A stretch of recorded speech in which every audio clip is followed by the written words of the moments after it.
I look around her class, 40 kids, some of them standing because there's no seats. And I said to her, how the hell do you teach 40 kids?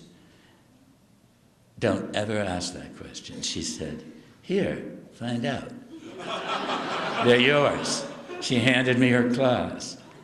And boy, those kids were moving and eloquent. And I stayed, it was the last hour of the day. They asked if I'd stay 2 hours, so I did. I stayed an extra hour with them. I came away. Their writing skills and reading skills, after years and years of drill and kill instruction with one of the worst textbooks in America, which is called Open Court. After all the years they'd spent in school using Open Court, guaranteed, a sort of a guaranteed drill and kill phonics reader, they couldn't write a cogent sentence. It was a failure. It was a total failure. They could sound out words phonetically very slowly, but when they read aloud, there was no affect in their voice, absolutely no comprehension.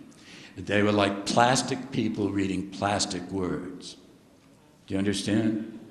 And yet this teacher had to struggle to make them understand concepts. This was a history class. Anyway, one beautiful girl in that class, Mariah, who wanted to go to college, and who had an excellent chance to go to college, her teacher said, if she could get honors classes and AP classes, because she was very bright, despite everything.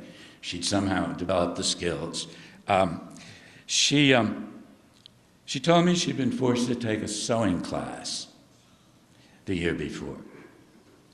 And I said, what do you want to take? And she said, well, I wanted to take an honors course in math.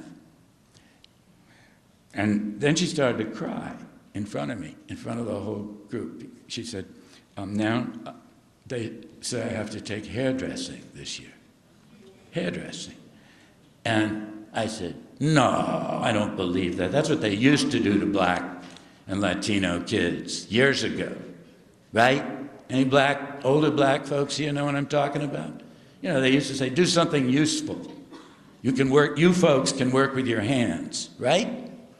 I said, no, they couldn't still be doing that in an enlightened state like California, under the governorship of the very essence of Renaissance man. But she said, no, she had to. There was no choice. And at that point, one other student in the class almost tried to freak me out. She said, I took 2 hairdressing classes. I said, no. For credit? She said, yes, for full credit. I said, how could that be? She said, one was hairdressing, and the other was advanced hairdressing. It's like AP hairdressing. And Mariah just kept crying, and these are her words. She said, I don't want to take hairdressing.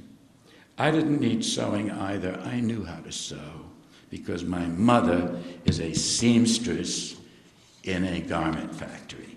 Her mother worked in a sweatshop.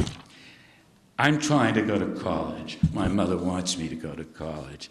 I don't think you need to sew to go to college.